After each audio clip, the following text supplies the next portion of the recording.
This guy, okay, Hironobu Sakaguchi, 100% responsible for A, there being two Final Fantasy MMOs, and B, the series being as successful as it was.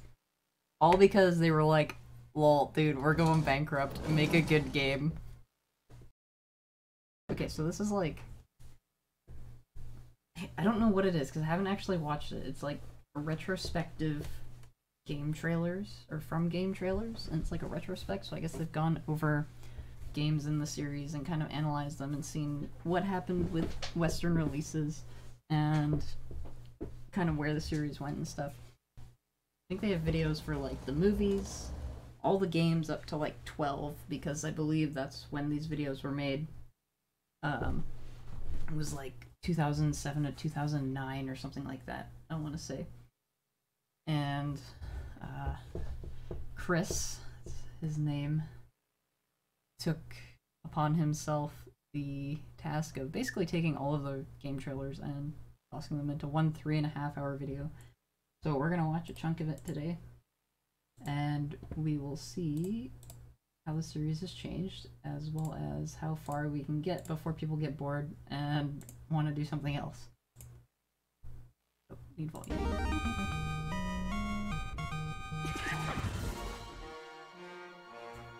Hopefully they're not too quiet.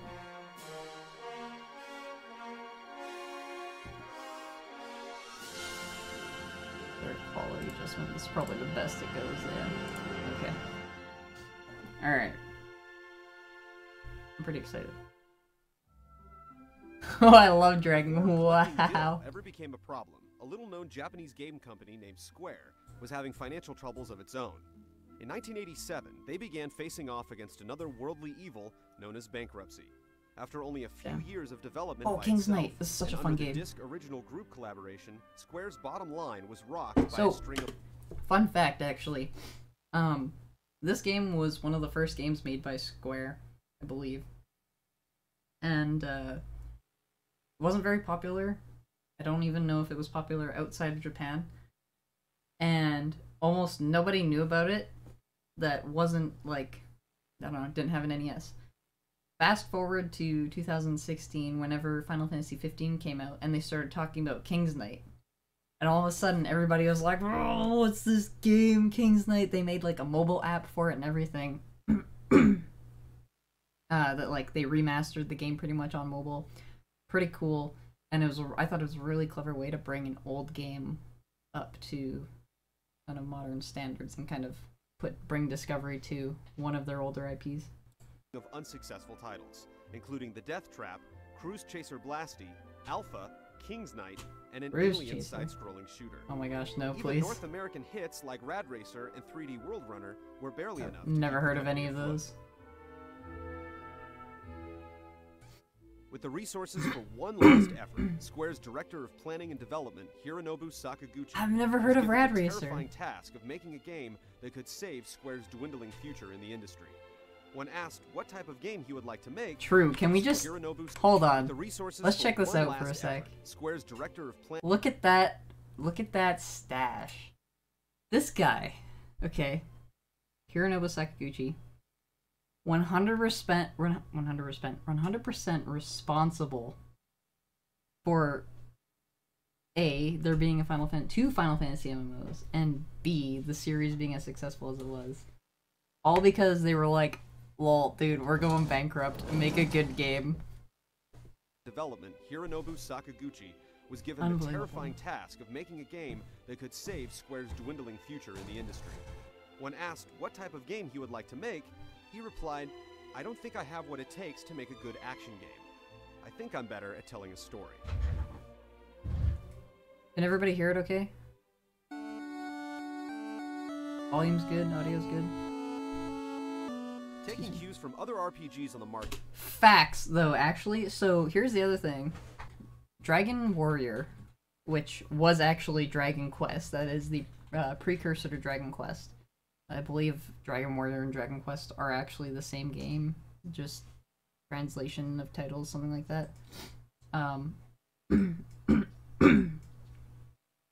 So Square Enix is Square Enix, obviously.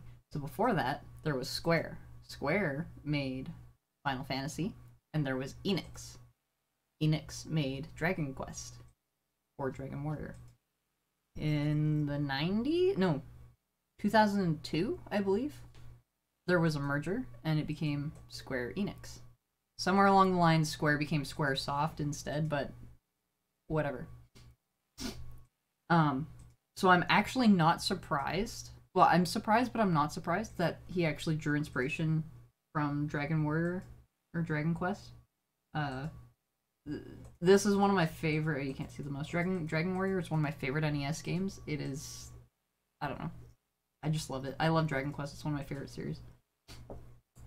From Japanese contemporaries like Dragon Quest and The Legend of Zelda to stateside influences like Ultima, Sakaguchi dreamt up a video game with an immense world map to explore. Oh, yeah, they're pretty connected, yeah. Convinced the Famicom RPG would be his swan song, he ironically named it Final Fantasy. They're made by the Final the Fantasy same company was released now. for the Famicom on December 18th, 1987, just 2 days before Sega's Phantasy Star.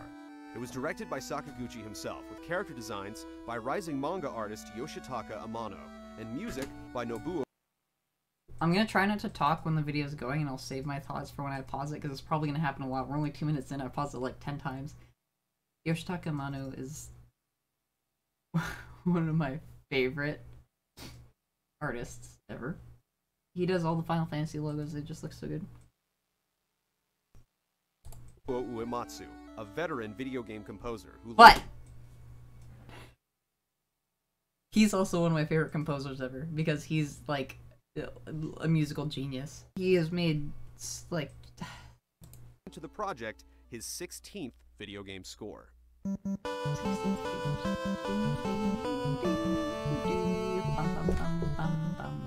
It told the story of the 4 warriors of light, bearers of ancient elemental artifacts, and heroes destined to save the land from a growing plague.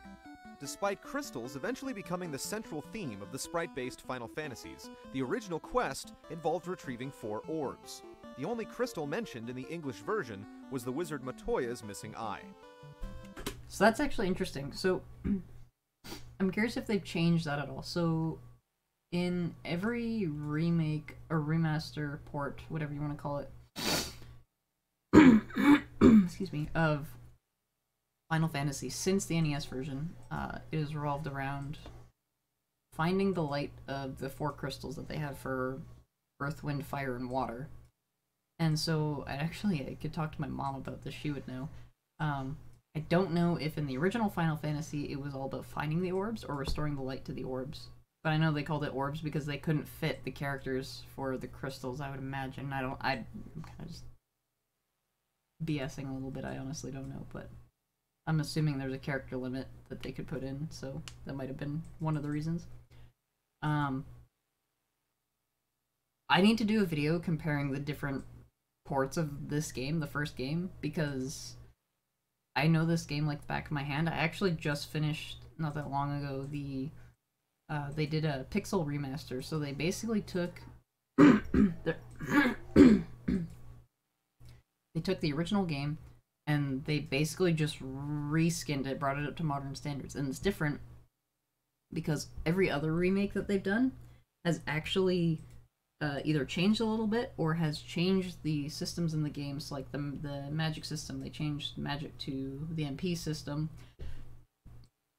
instead of how it originally was, where you got a certain amount of you would have say you would have 3 spells, and then you would have, say, you could cast a level 1 spell 6 times, kind of like Dungeons and Dragons. And that's how it worked, which I think is a much better system. Having played the Pixel Remaster is the way that it does that.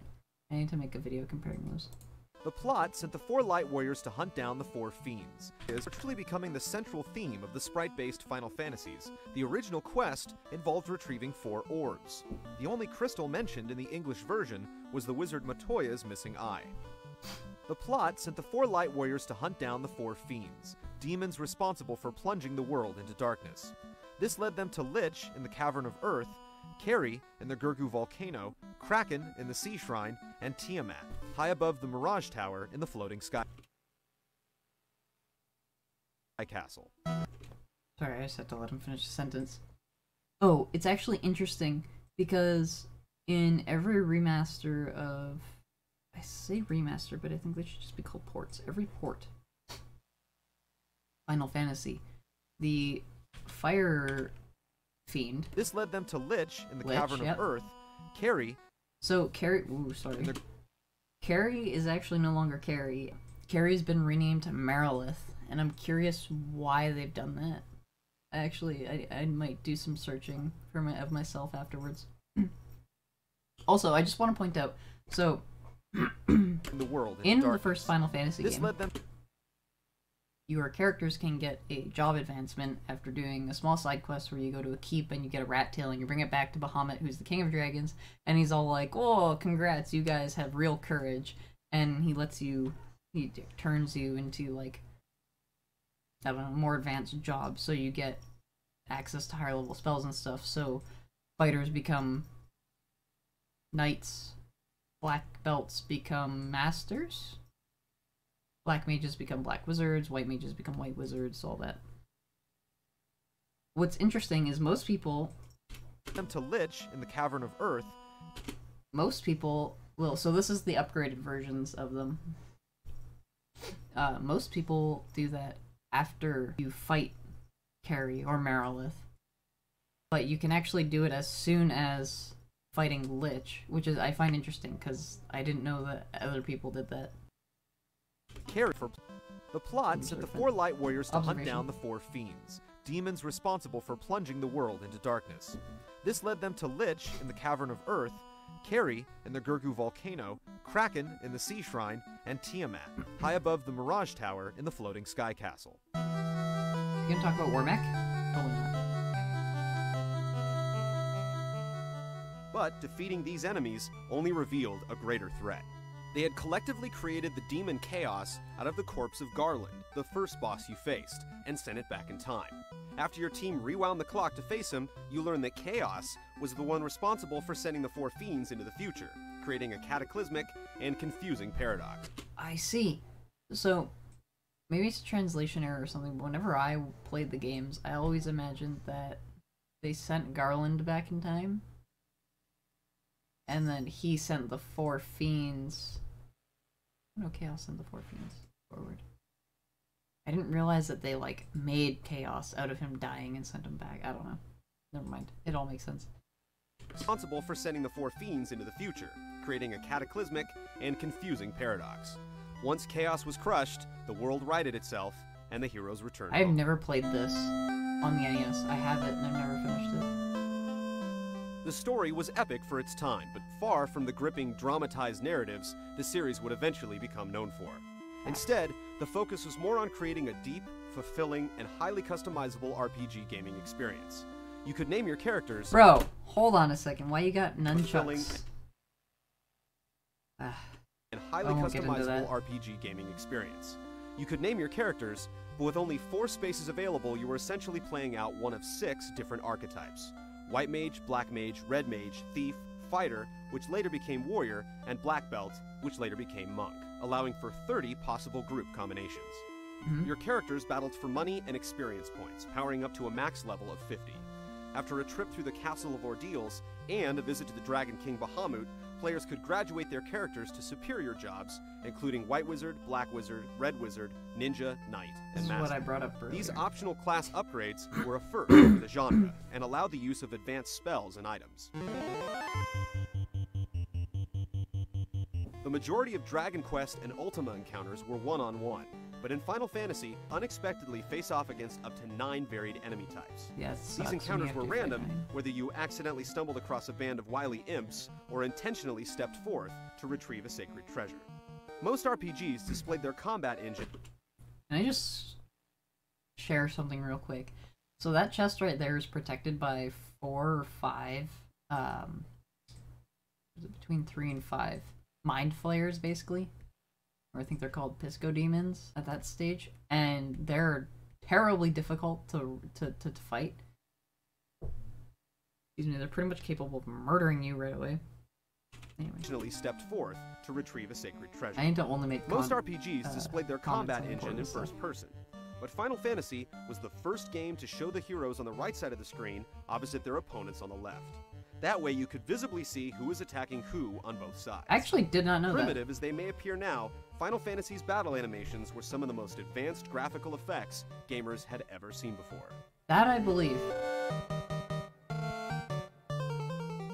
There were 8 levels of either black or white magic to learn, with 4 spells available within each. Yep. Mages could only learn 3 spells per level, forcing you to choose carefully. In an awkward time before mana or magic points, spells could only be cast if they had charges available. I should have There just were no shut up ethers and or elixirs. let the Only video. houses and inns restored charges. Sorry, what? There were no ethers or elixirs, and only houses and inns restored charges. So that is something they added into the Pixel Remaster, is that there actually were ethers that would give you X amount of charges on your different levels, which is kind of cool. I like how they've kind of evolved the ports. To see the world, players had to traverse an overworld map of 3 large continents, stopping to explore a multi-level dungeon, castle, cave, or rest at a friendly town's inn and shop at stores. The planet-wide expedition became easier to manage once your party came in control of a boat, a canoe, and eventually an airship. The only Final Fantasy you ever played was the online The flying machine Which granted one, you 11 complete or access to 14? the map without random enemy encounters, provided you could find suitable terrain to land on. The canoe and boat were both open to surprise attacks, but holding A and pressing B several times while out in the open sea started a 15 block. Facts! Okay, hold on. 15 puzzle here. A surprising amount of people don't know that. I believe in this version, he's probably going to mention it, in this version, you don't actually get anything for it, but he'll probably say something along the lines of a upcoming PSP port, where you actually get prizes for playing the 15 puzzle, like elixirs and all that, if you do it fast enough. Minigame that rewarded you with a little extra cash. Yeah. Oh, so you actually do get cash from playing this. Tony Hawk Remake was sick. Final Fantasy had an extensive musical score for its day, with almost 20 different tracks playing out over the course of the game. I want to talk about this so much. He's going to mention it when we get to Final Fantasy VI. The music that they made for Final Fantasy VI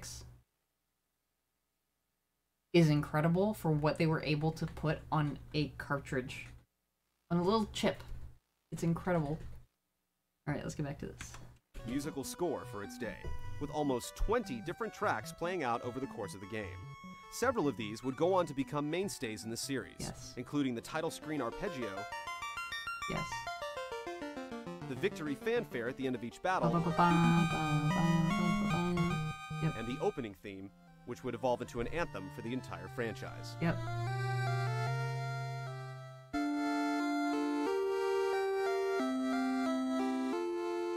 No. Final Fantasy was not an easy game. You could only save in inns or by using houses, and doing so didn't remove status effects like poison.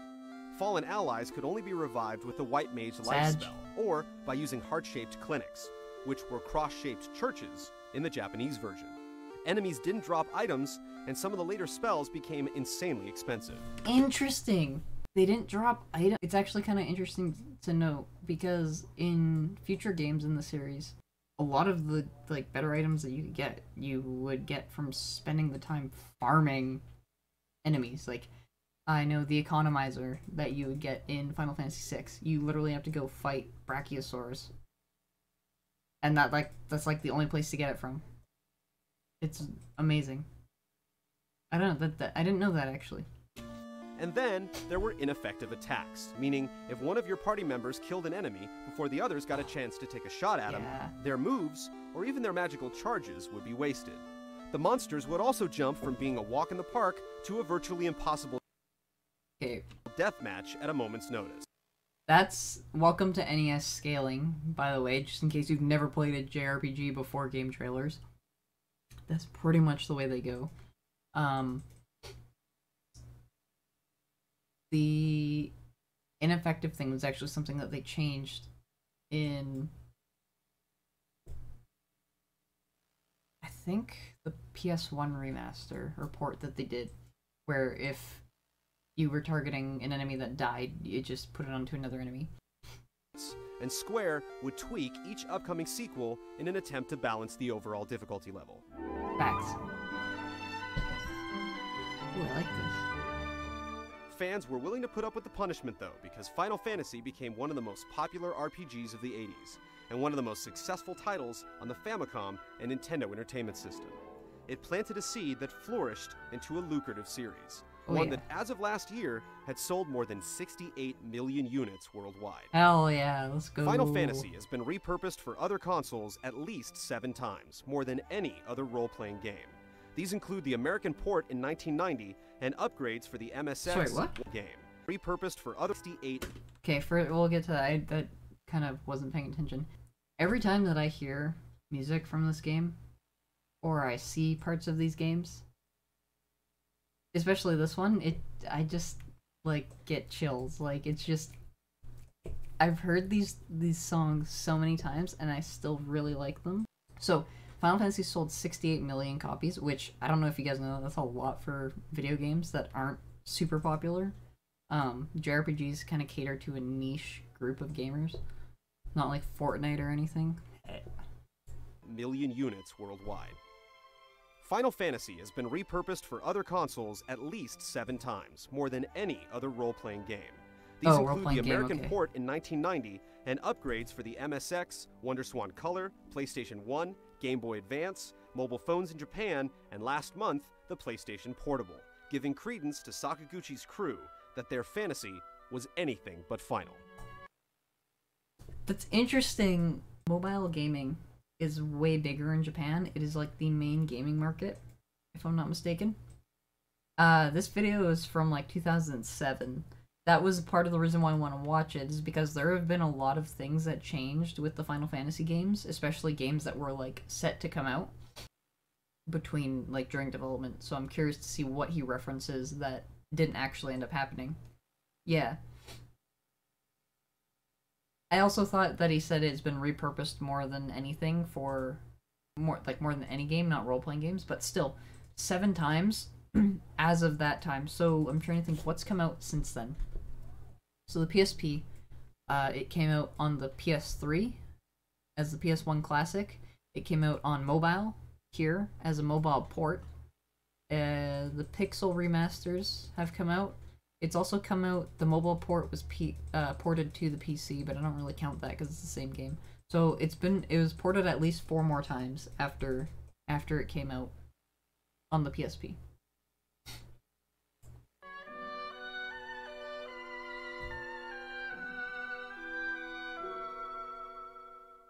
That was the end of the game, the first game. Join us next Sunday for the 2nd chapter in our 13-part Final Fantasy Retrospective. In Part 2, we'll begin our journey down an unbelievably long list of RPG titles, starting with the 2 immediate sequels that wouldn't cross the Pacific until after the end of the century. One initiated a controversial leveling system, and the other you probably just played on the DS for the first time.